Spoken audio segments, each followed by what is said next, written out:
Hello viewers, আসসালামু আলাইকুম। আজ শেয়ার করব চিকেন পাক্কি বিরিয়ানি বা চিকেন পাক্কি দম বিরিয়ানি। এই বিরিয়ানি রান্না করা বেশ সহজ আর খেতেও খুবই সুস্বাদু। আমার আজকের বিরিয়ানিটা কতটা পারফেক্ট হয়েছে সেটা আপনারা দেখে বুঝে নেবেন। মাংসটা কত সুন্দরভাবে সিদ্ধ হয়েছে আর আলুটা কতটা সফট হয়েছে দেখে বোঝা যাচ্ছে। আমি চেষ্টা করেছি খুবই সহজভাবে বিরিয়ানির রেসিপিটা প্রেজেন্ট করার এবং খুবই অল্প উপকরণে রান্না করার।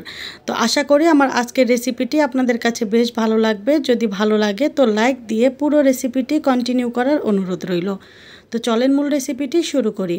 আজকের বিরিয়ানি রান্নার জন্য আমি এখানে 1 কেজি 200 গ্রাম ব্রয়লার চিকেন নিয়েছি আর চিকেনটা খুব ভালোভাবে ধুয়ে পরিষ্কার করে পানি ঝরিয়ে নিয়েছি। আর বিরিয়ানি রান্নার জন্য আমি এখন হোমমেড একটা মশলা রেডি করে নিব। এখানে আমি 1 টেবিল চামচ নিয়েছি নর্মাল জিরা, নিয়েছি 1 টেবিল চামচের অল্প কম ধনিয়া, 3 টুকরা নিয়েছি দারচিনি, আর এখানে আমি নিয়েছি 5টা ছোট এলাচ আর একটা বড় এলাচ বা কালো এলাচ।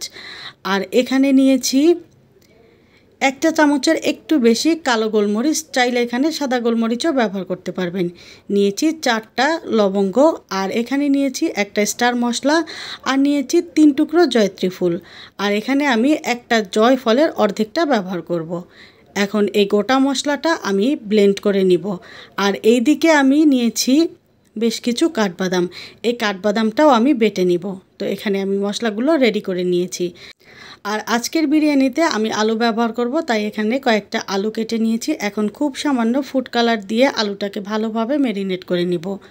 যদি হাতের কাছে ফুড কালার না থাকে তো অল্প মরিচের গুঁড়া দিয়েও ম্যারিনেট করে নিতে পারবেন, তবে কিন্তু হলুদের গুঁড়া ব্যবহার করতে যাবেন না। তো আমি আলুগুলো খুব ভালোভাবে ম্যারিনেট করে নিয়েছি। এখন চলে এলাম চুলায়। একটা কড়াইতে আমি পরিমাণ মতো দিয়ে দিচ্ছি সাদা তেল। তেল ভালোভাবে গরম হয়ে এলে এখানে আমি ম্যারিনেট করা আলুগুলো দিয়ে দিচ্ছি। আর আলুগুলো ভাজার সময় এখানে কিন্তু লবণ ব্যবহার করব না, তাহলে আলুগুলোতে অতিরিক্ত লবণ হয়ে যাবে, কারণ আমি মাংসের সাথে পরবর্তীতে আলুগুলো রান্না করব। তো এখানে আলুটা আমি একদম লাল লাল করে ভেজে নিব।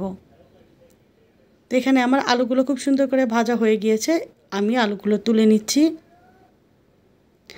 আলু তুলে নেওয়ার পরে কড়াইয়ের মধ্যে যে তেলটা আছে সেই তেলেই দিয়ে দিচ্ছি 1 কাপ পেঁয়াজ কুচি।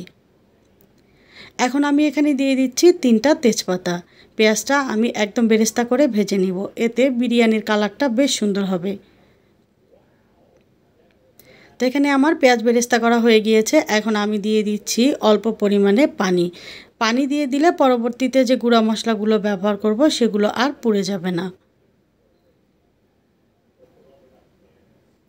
প্রথমেই আমি এখানে দিয়ে দিচ্ছি 1.5 টেবিল চামচ লাল মরিচের গুঁড়ো, দিচ্ছি 2.5 টেবিল চামচ আদা এবং রসুন বাটা,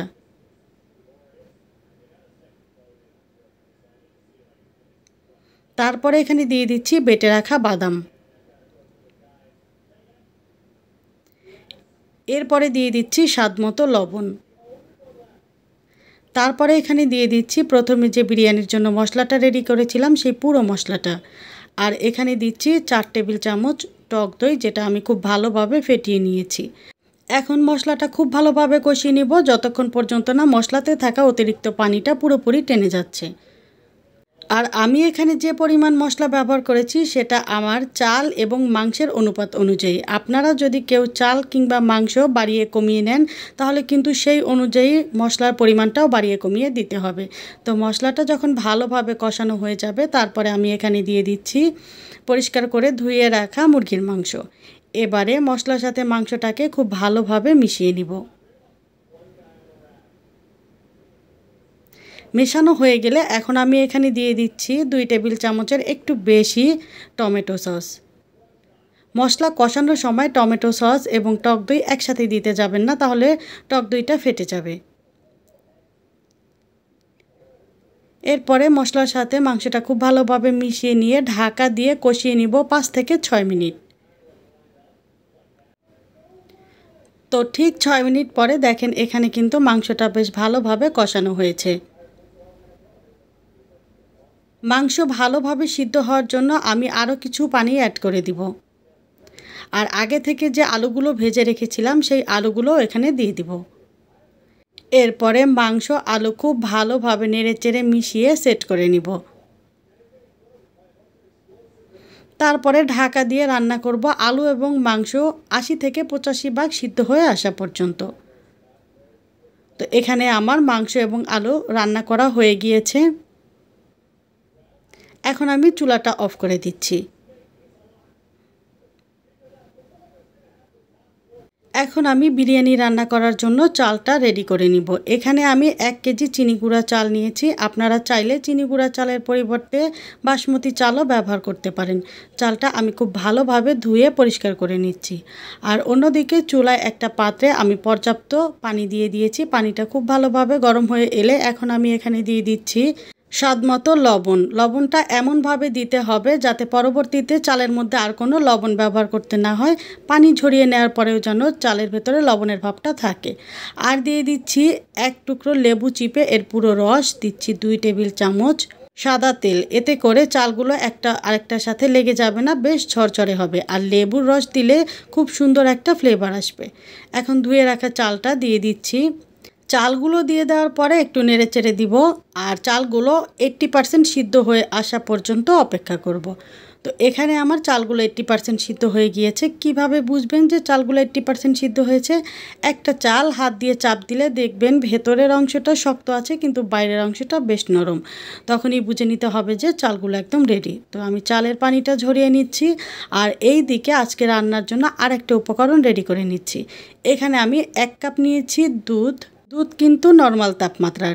দিয়েছি 1 টেবিল চামচের একটু বেশি কেওড়া জল। আর এখানে দিয়েছি খুব সামান্য ফুড কালার বা জর্দা রং। এখন আমি সবগুলো উপকরণ খুব ভালোভাবে মিশিয়ে নিব।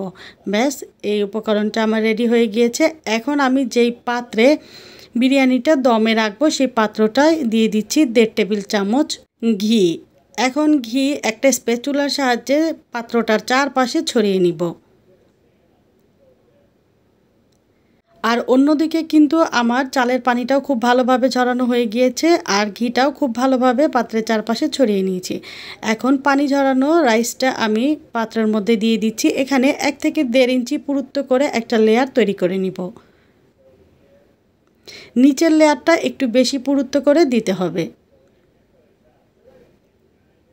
তারপরে আমি রান্না করে রাখা মাংসের থেকে অর্ধেকটা পরিমাণ মাংস, আলু এবং গ্রেভি এখানে দিয়ে দিব। এমনভাবে দিব যাতে করে পাত্রের চারপাশে খুব সুন্দরভাবে ছড়িয়ে যায়। ঠিক একই রকম করে এখানে আমি রাইসের আরও একটা লেয়ার দিয়ে দিব।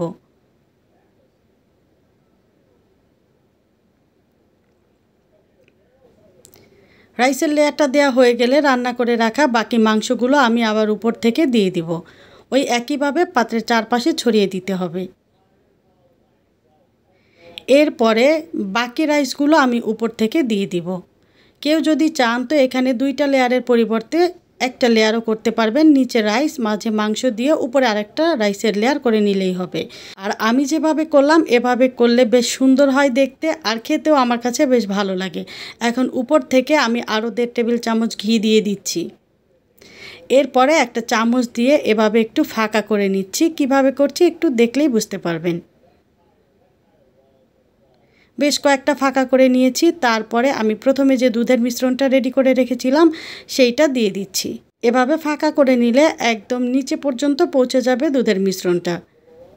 পাত্রের চারপাশে সমানভাবে ছড়িয়ে দিতে হবে। তারপরে আমি এখানে কয়েকটা কাঁচামরিচ নিয়েছি আর যে ফাঁকা অংশগুলো আছে সেগুলোর মধ্যে কাঁচামরিচটা দিয়ে দিচ্ছি। এতে খুব সুন্দর একটা ফ্লেভার আসবে বিরিয়ানির পুরো অংশ থেকে। এরপরে ঢাকা দিয়ে দিব। আর ঢাকনাতে যে ছোট একটা ছিদ্র আছে সেই ছিদ্রটাও আমি বন্ধ করে দিচ্ছি। এতে করে দমে রাখার সময় ভেতরের ভাবটা আর বাইরে চলে আসবে না। তো এখন আমি বিরিয়ানিটা দমে রাখবো 30 থেকে 35 মিনিট। যদি আপনারা ননস্টিকের প্যান বা হেভি বটমওয়ালা পাত্র ছাড়া রান্না করেন তাহলে দমে রাখার সময় অবশ্যই নিচে তাওয়া ব্যবহার করবেন, না হয় কিন্তু বিরিয়ানিটা পুড়ে যাবে। তো ঠিক 35 মিনিট পরে আমি ঢাকনাটা খুলে নিয়েছি আর বিরিয়ানি থেকে এত সুন্দর একটা অ্যারোমা আসছিল কি বলবো। আর আমার রান্নাটাও কিন্তু একদম ডান। এখন আমি আলতো হাতে নিচ থেকে উপর পর্যন্ত সমস্ত বিরিয়ানিটা মিশিয়ে নিব। একদম নিচ থেকে দেখেন আমার বিরিয়ানিটা কিন্তু একটুও পুড়ে যায়নি আর কতটা কালারফুল লাগছে দেখতে। পাক্কি দম বিরিয়ানিটা রান্না করা কিন্তু আসলেই ভীষণ সহজ, একবার দেখলেই যে কেউ করে নিতে পারবেন। তো এখানে আমি বিরিয়ানিটা একদম পারফেক্টলি রেডি করে নিয়েছি, এখন একটা সার্ভিং ডিশে পরিবেশন করে নিয়েছি। তো ভিউয়ার্স, আমার আজকের রেসিপিটি যদি আপনাদের কাছে ভালো লেগে থাকে তো লাইক, কমেন্ট এবং শেয়ার করে দিতে ভুলবেন না প্লিজ। আর যে সকল ভিউয়ার্সরা আজ প্রথমবার আমার রেসিপিটি দেখছেন, যদি চ্যানেলটি ভালো লাগে তো সাবস্ক্রাইব করে পাশে থাকা বেল আইকনের অল অপশনটি সেট করে নিতে পারেন। দেখা হবে পরবর্তী কোনো রেসিপিতে, ততক্ষণ পর্যন্ত ভালো থাকবেন। আল্লাহ হাফেজ।